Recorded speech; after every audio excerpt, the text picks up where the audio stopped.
All right. Hello, everyone. I hope you guys are doing well. I'm doing my Thursday night information. I want to give you guys some information on how to stop collection companies in their track for good. So, a lot of people will have an experience when it comes down to collections. You might go through the credit bureaus or even had a prior collection company. Give me 1 second, I'm coughing.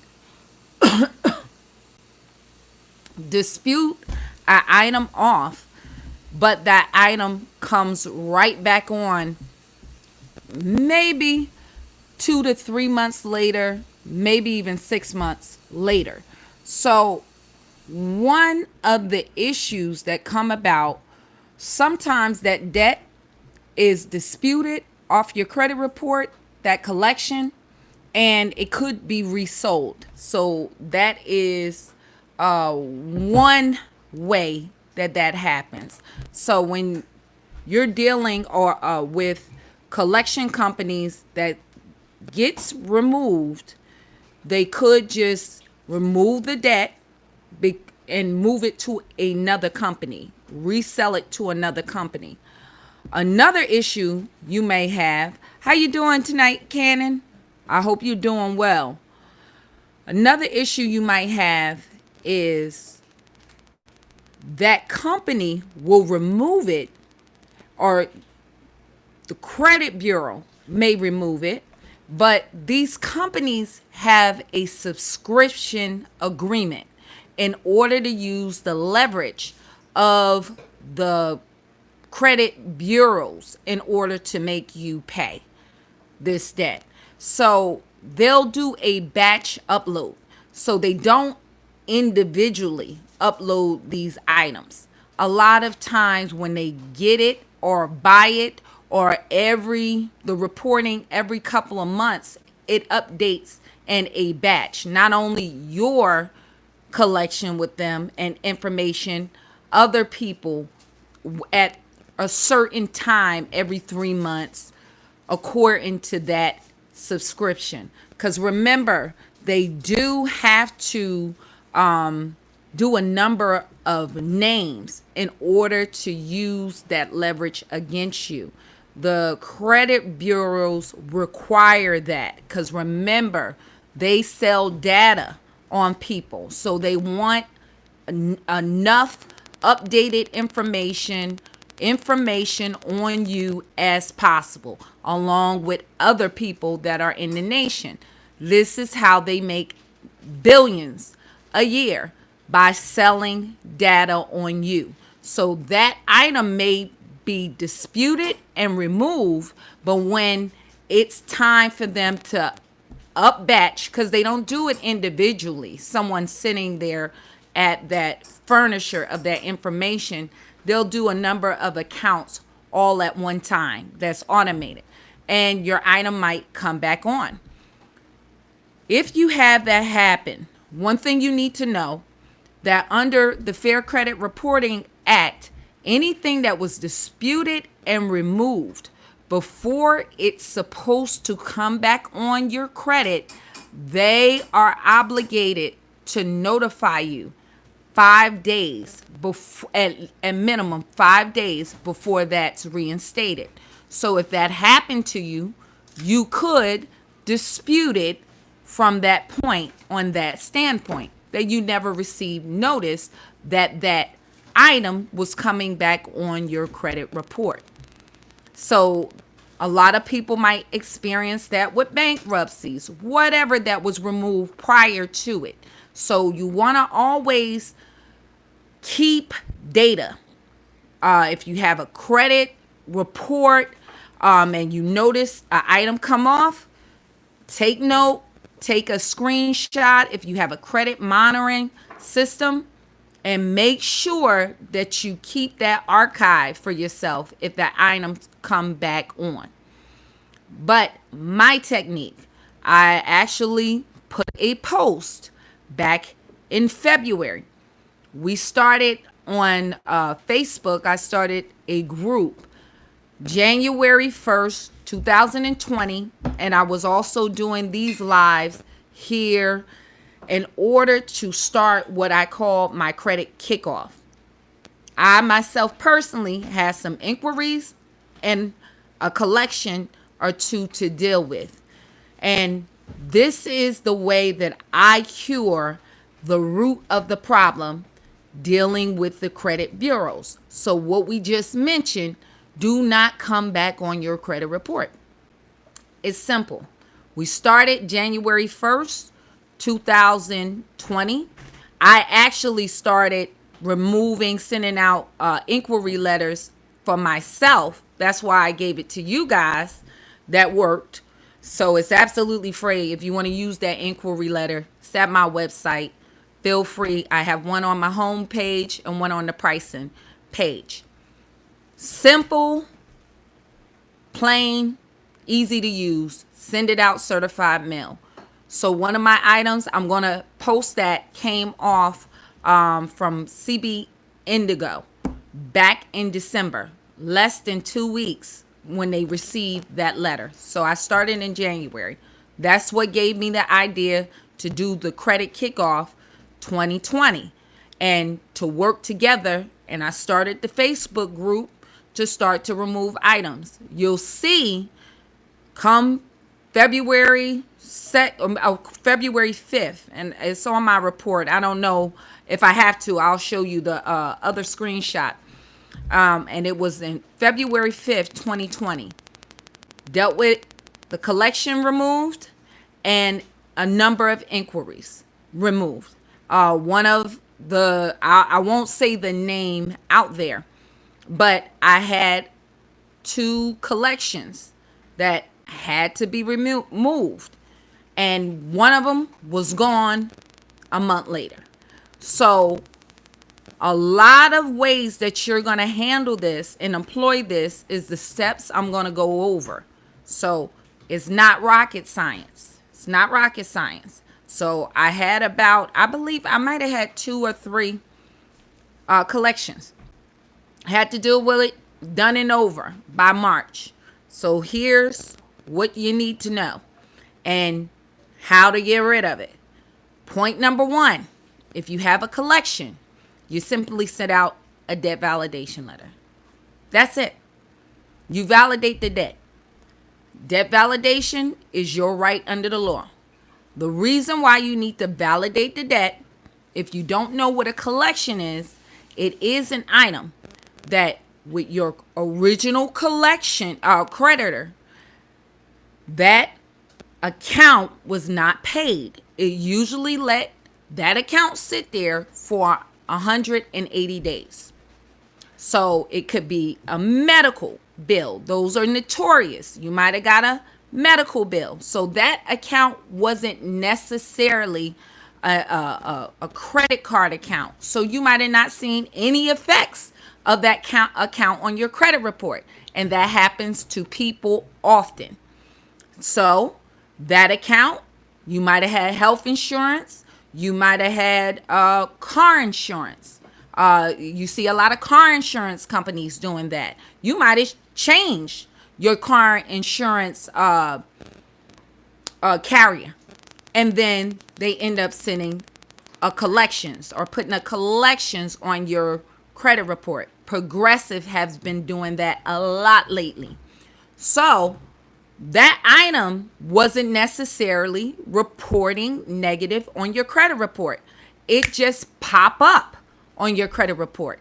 They are supposed to send you a letter which give you the opportunity to validate that debt. There's a lot of companies that don't. You just look up, and this is what they're supposed to do by federal law, but a lot of them don't. You'll just look up. This was one of my issues. I looked up collection on my credit report.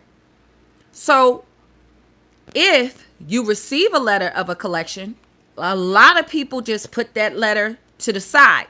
But what you should do, it asks you that you have 30 days to validate the debt. Ask for debt validation. If you do it in that 30 days, they cannot report that on your credit report. What is debt validation? Debt validation is asking that company their legal right to show proof of it, their legal right to collect on that debt. Because when that original creditor charged that debt off, the IRS gave them a tax credit. So if they owed, if you owed $2,000, the IRS will say to them, when they charge that off, don't worry about the $2,000. We're going to give you a deduction of $2,000. So they don't have a loss at all at that point. They are fully indemnified of that debt. So in order for them to make more money, they take your information, my information, and send it to these collection companies in a big portfolio, and they buy it. But each debt that they're buying it for pennies on the dollar. So if you owe $2,000, they might pick that account up for $50 because they're buying a number of accounts at one time. And that's an asset. The company that sold it are selling a number of our items and getting a big chunk of money. So they're making more money. And they do this as a backdoor way because they know the original creditor, they can no longer collect on you. If they collect on that item, what will happen is they'll have a problem with the IRS. So that collection, they have to prove the collection company, they have a legal right to collect on that debt. So if you have a credit card bill that went into collections, where's your original contract with the original creditor that states that they were able to sell that debt? That original creditor has to get your permission at the beginning, somewhere in between, that they can sell that debt to somebody else. So if they don't have your signature in writing, they don't have a standing. What happens is you believe that you owe that bill, and when that collection company call you, you begin to build a contract by talking to them on the phone, and this is what we call a verbal contract. Every married person in this world should understand a verbal contract. So they record your conversation. All you have to do to test this out, next time one call you, you quite simply tell them, I'll talk to you, but I don't want my conversation recorded. They will hang up quick, fast, in a hurry, because they know that the only way they can hold you to that and make it legal is by you agreeing to pay them on the phone. Understand, you never got any goods or service from them. You never bought a shirt. You never got an Uber ride. You never got a hamburger. Nothing from them. So they know that. But what happens is, if you pay them, if you begin to tell them on the phone, hey, I can pay you this, now they got you. This is how a marriage works. You do a verbal contract, verbal vows, and it takes a legal process, which is divorce. So it's all about the law of contracts, point blank, period. So what happens when they do that? You demand them to prove out that you owe them a debt. And here's the simple part of it. If you owe a debt to them, they have to show you their legal right to collect on that debt. Now, if they're reporting that item with their name, on that debt on your credit report, they are defaming your character. Your credit worthiness attaches to who you are and your character. You cannot get housing. You cannot get a job nowadays. You cannot get a loan. You cannot get a house. They are causing you financial damage. Point blank, period. Even if it is true you had an outstanding debt with someone else. Remember, we all have outstanding debts right now. You have a light bill. I have a light bill. But it does not mean I can show up at your door holding the light bill in your light bill company name and demand you to pay me. Foolish. Now, if you pay me, you just agreed to do business with me. If you make a check out in my name, now I got proof you agreed to do business with me. So this is what they do to you all the time. So by sending this debt validation letter, number one, you should be asking always for the original contract. Number two, you should always ask for the application that you had and the signature. Number three, is this debt even legally able to actually be collected on? Because every state have a statute of limitations on certain debts. It's state by state. They need to prove that. And then I ask for a number of other items. So once you deal with it that way, you're waiting for a response. You're waiting for them to send evidence that they own a debt.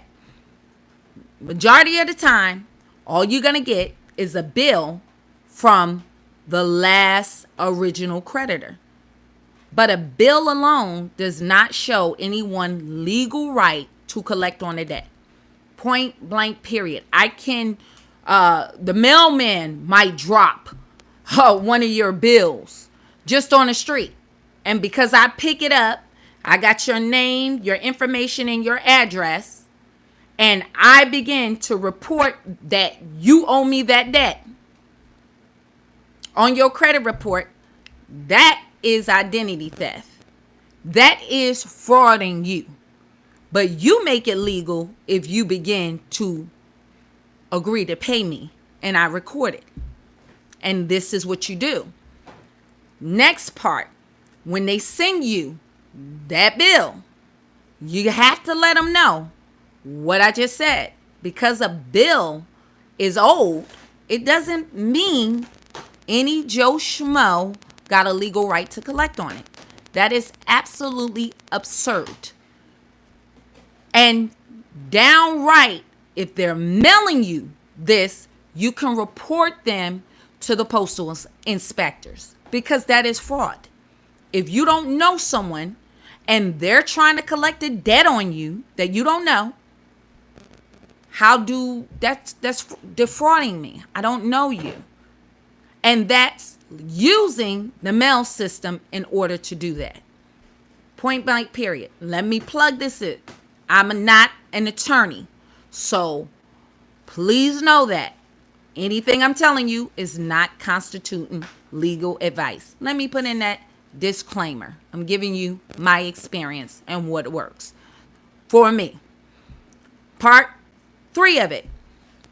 If they refuse to remove it, you have a right, because your character is being defamed. Most states have on the books, on the state level, defamation. And you can kindly sue that company and those that are responsible for the business decisions. A company, a LLC, is its own person. So therefore, that company is its own person. It needs to be represented by an attorney. Number 2, anybody that makes decisions, the CEO, vice president, management, whoever, They're making the decisions for that company. So the fact that they would not remove it is by their decision making process. That means they're liable. So you kindly can sue them for your defamation. And that's just point blank law of contracts, law, period. No one can cause you financial injury and you don't owe them. It is not true. So if somebody is suing me for $500 for a medical bill, I don't already, or let's say a credit card debt, I'm going to go with that, credit card debt, and I don't owe it, and you consistently is reporting this, I have the proof. I got my credit report that you're reporting this on me. I sent you out the debt validation letter, and your response was a bill. So now my next step is to file a small claims court lawsuit, and either all of your staff, who I'm naming, responsible along with your company, because I'm not leaving you out. Now, when you lose this case, they will be hit individually. And the same fate that they put on you will be on them. Soon, what happens? It's going to show up as a public record on their credit report. So that's how you can cure it forever. Because once you hit them up with a lawsuit, they're going to want to negotiate. Because now you named names. You made it personal. And people are not going to hide behind an LLC. They're going to take the responsibility for their decision making. And then you can get your check for your damages and demand that that item be deleted within 30 days from the credit bureaus. And it will not come back again. Because at that point, in order to remove that off of their neck, that court case off of them, they're going to put that in writing and you're done. Done. So as you can see from my results, I used a combination of all of this. And in a month or two, probably 2 months, I was done. Point blank, period. Done. While a lot of you keep disputing over and over and over again to the credit bureaus. For inquiries, same thing. With an inquiry, they have to have permissible purpose. An inquiry is actually much easier. They need permissible purpose. Most of these items, all this stuff is done online. They don't know who initiated that inquiry because they're not taking anybody's signature. That could be anyone who got your information and tried to fraudulently get a card in your name, get a car, whatever. It's their burden of proof to show that you were the one to initiate that. Anyone that have access to your credit report need your permission. Even when you look for a job, if they're pulling your credit, they're going to get your signature. And when you send out that letter, they refuse to remove it. You're just looking for a response. And then at that point, hit them up the same way with a small claims court lawsuit. Works like a charm. Because guess what? They know they lying on you. And when you name names, they got to show up in court. They have to pay for an attorney to represent that company. And if you do it small enough just to be a nuisance, guess what? It's not worth it. They're going to simply settle it and remove it. And once you have that settled and removed in writing, can't never come back again. So a lot of this going around and around that you guys are doing to the credit bureaus, you've been given that information by credit repair companies. And they make tons of money. playing this game with you, where you could have been deuces, out, I'm done. That's it. The only time I subscribe that you're going to the bureaus for charge-offs, late payments. If you have to, you can sometimes just call. If it's an open account, call that company that you had a good relationship with or in a current relationship with. But if there's some late payments or a closed account, they won't work with you, you got to dispute that.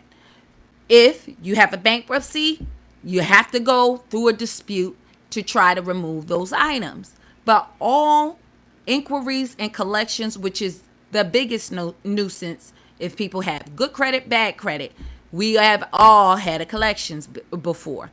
And if you pay that item, you are going to make your situation worse if you pay that item. Because as the credit system works now, the longer a negative item stay on your credit, if you have a medical collection that's on your credit and it's been there for a year, now it only has 6 years before it falls off, because it's a full 7 years that a negative item, most negative items, can report on your credit report. The longer it sit, about that 6 months, the less and less it comes on effect on your credit report. After 2 years, the item really doesn't read at all as being negative. Even with late payments, it's not factoring in. But when you, in turn, try to pay that collection company, guess what happens? Now it updates as a new negative item. And now, instead of only having 6 years, you updated the date of reporting, and now they got another 7 years to report that negative item. You just caused yourself 8 years of heartache for nothing. And when you pay them, now they have a legal right to report it because you agreed to do business with them. So I see this all the time. And all you had to do to cure this was send out a debt validation letter for $4 maybe, because you got to send it certified. That's that. So when it comes to collections with contracts, when you're looking at one notorious one is a collection from a eviction, or maybe you didn't even get evicted. You moved out of your apartment and it's a leftover collection. They have to show you that contract. That was a landlord tenant agreement. So your lease is the contract. Did you agree in that lease for that debt to be sold? Furthermore, every state has certain requirements on landlord tenant laws. If you did not know, in my state of New Jersey, if you move out of an apartment, that lease you can only be responsible for that lease or that apartment being vacant until the landlord re-rents it. If they re-rent it a month later, you're not responsible for the rest of that money on that lease in my state. Even though you broke the lease, you're only responsible to as long as that unit was vacant. So if you now have a collection company reporting an amount that you don't owe, I don't care if it's the regular company, the original creditor, then it's still defamation. You can sue them. Because I don't care if it's $100 and you're telling people I owe you $1,000. Somebody might have actually gave me an apartment somewhere else over $100. Or I might have got a job for that $100 debt, but it was a $1,000 debt that you lied about that was the deal breaker. Along with collections, with apartments, you have to see in your lease is the legal fees. Are the late fees accurate? Also, another notorious one is phone bills that may have a contract. Also, direct TV bills, certain things with cable. You might have signed a contract, but the fees have to be accurate on what they're reporting against you on your credit report. It has to be accurate. If not, they're lying on you. They're causing you damage because it has to be. The furniture under the Fair Credit Reporting Act has to be 100% accurate with their reporting. So you have to keep that in mind. Ultimately, all these steps are for you to get proof for your recourse. That is, sue them. Get your money. Get paid. Because if they cannot prove that out, I don't care if it's the creditor, original creditor, if it's a collection, they have to prove out what they're reporting. Period. It cannot be non-fair, non-accurate. That's not the requirement. They are responsible, even on the federal level, Fair Credit Reporting Act, to report 100% accurate information on you. So hopefully this is helpful. Trust the process. All I'm saying is you gotta have some faith. Send out those debt validation letters. Better yet, keep a debt validation letter in your laptop. So anytime you get a new collection, you send it out.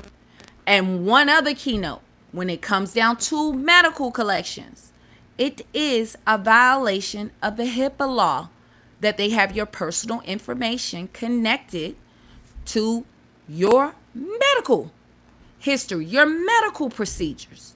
So if they respond back with a bill and then you done had, God forbid, chemotherapy, they just put your personal and private medical information.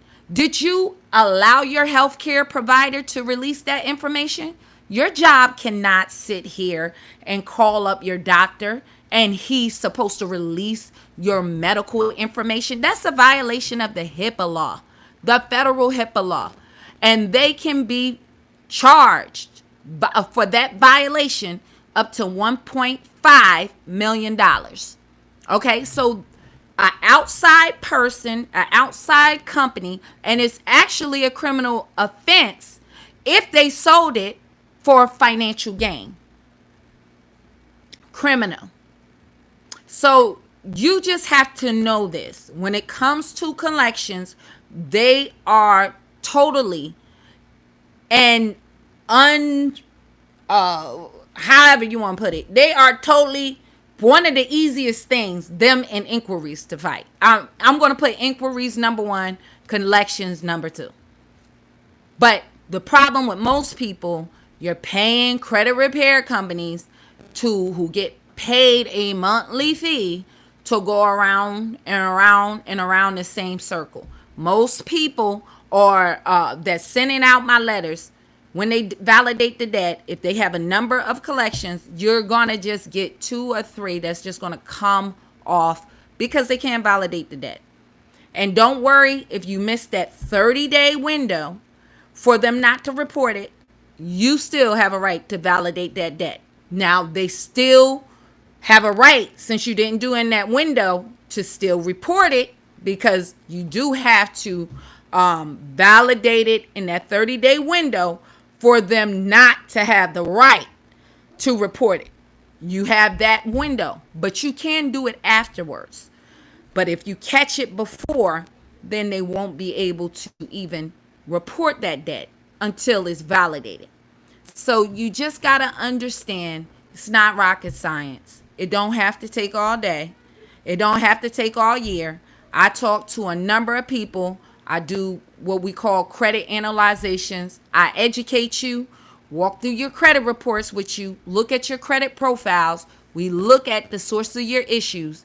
And I'm amazed by people that contact me that then spent $2,000, $900, and their score, I have seen people score decrease instead of increase. Somebody contacted me. He's been paying a credit repair company for a year, and his score, he don't know where it started, but after a year, one of his scores is still at 599. That is ridiculous, because trust and believe, disputing negative items is not the only way to increase your credit score. It depends what's on your credit profile. So you have to learn how to build your credit profile, how to build a good infrastructure on your profile, and then you have to also attack negative items simultaneously. So this is why I tell people we get strategies together. And what I just laid out to you is one of my own personal strategies that I use for myself.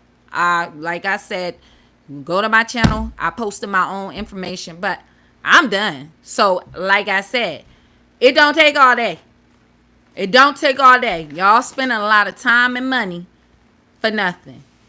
God, just for God's sakes, deal with your inquiries and your collections on your own.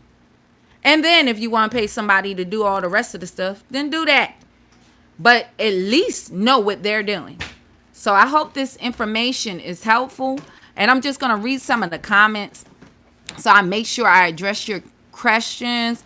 Aaron said, "Hello, lady. You smart. Thank you for the video. You are more than welcome. Can you please drop a line for the inquiry letter, please?" I sure will. I'm going to add it to this, to the link.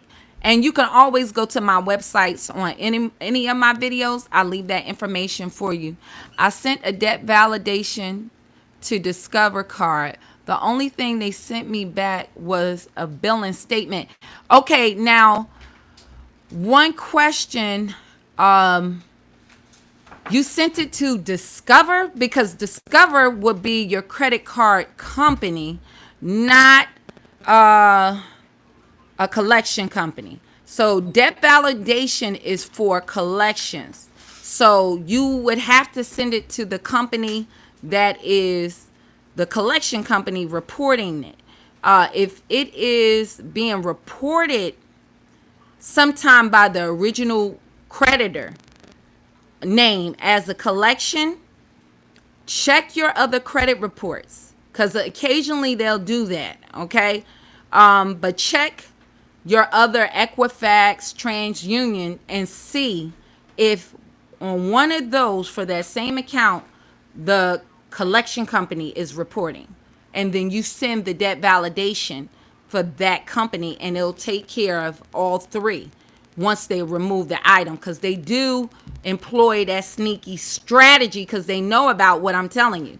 So a lot of times they'll report that debt in the original creditor name as a collection, but that has been sold off. And if you want to test it, you call the original creditor that's reporting it as a collection and see if they transfer you over to that collection company. They'll do that. So get back to me on that. If they report all three, just let me know under your comment under the video. And that's a whole nother strategy. If they're doing that, I talk about it in my book. It's a little lengthy, but you might have to do a satisfactory and accordance agreement. But that's kind of rare that I see that lately. And OJ said he loved me. Thank you so much. I appreciate it. Thank you so much for also participating in my live. And Mr. Gaines, I got a year left. 6 out of 7 done. Massachusetts has 7 years.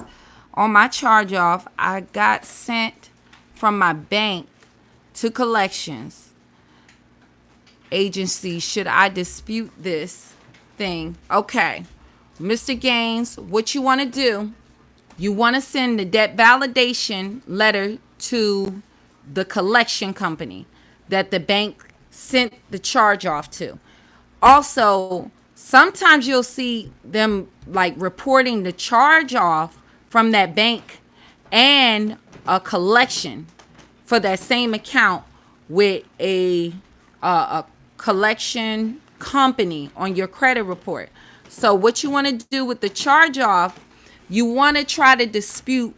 A real good way of doing this, if it's especially if it's old, you want to dispute the balance on that card, because a lot of time, and if they are if it's a charge off, and also if they have a monthly payment, you want to dispute that also. So you should look at the balance that they had owed, dispute that collection in that way, because you can always, what happened with the credit companies, the credit card, not the credit, the credit bureaus.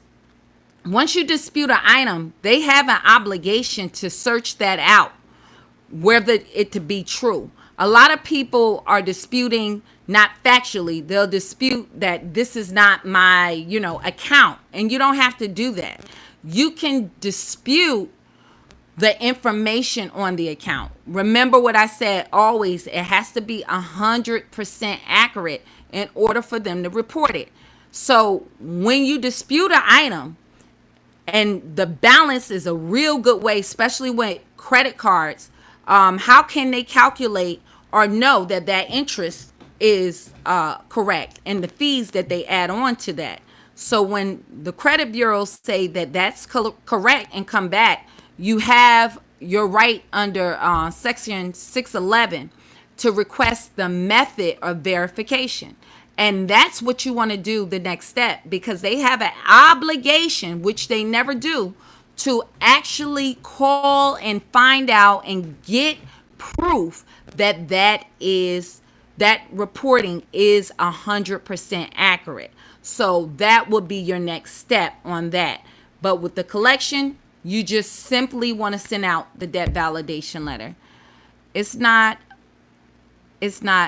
in collection, it's a charge off. Okay, so just apply the same information I gave to Mr. Gaines. Okay, I don't have any collections, just charge off. Okay, so I just answered that question same way. If it's a charge off, you want to look at the balances, the information that's reporting. The balances is a real good one to go after. And also look at your other credit reports. You do need your other 2 credit reports to look at that, to see if it's any indiscrepancies on the way that is reporting, even to the late payment, because that will also hold your proof that is not 100% fair and accurate on the reporting. If it is it's a variation over the other 2 credit reports, and you can also use that as evidence that that reporting is not correct. It's under the bank name on my credit report under the collection company. Okay, you have to check your other 2 credit reports, like I just said earlier, because they might do that for one, but they may not do that for all credit bureaus. One of them will try to report in a lot of times in the credit in the collection agency name. So check with all 3. And once you check with all 3, if one of them is reporting in the collection agency name, all you have to do is send that debt validation letter to them. And it should or could stop the negative reporting for the other 2. If it don't, with that collection, try to do what I just said. Look at the balance and dispute the balance by doing a factual dispute. So if you need letters, I'll also put the link. If you are disputing with the credit bureaus, if you watch my prior information, I use affidavits to do that. And you can go to my prior videos where I talk about why I use affidavits. So when it comes to the affidavits, it'll be in my credit bureau package. That's what you would do. And I have the affidavits written up with instructions. When it comes to collections for medical and consumer collection, I have a deluxe collection package, and you can use that. It'll have both information for medical and consumer debts. Okay, what if Equifax won't block for identity theft? How should I handle this? What if won't block your ID? What do you mean they don't do identity freeze? If you can give me, OJ, more clarity on that. If they will do, if you mean like they won't do like Experian, do an identity freeze. So let me know on that information. Okay, I hope this was helpful. OJ, if I'm about to sign off, what you can do is always put your response, even when I sign off, in the comments, and I'll be able to reply on there also. So I have my information. If you need help with credit analyzation to look at what's going on with your credit, the quickest way to increase your credit score, feel free to contact me. All right, everyone. Thank you so much for tuning in, and be blessed.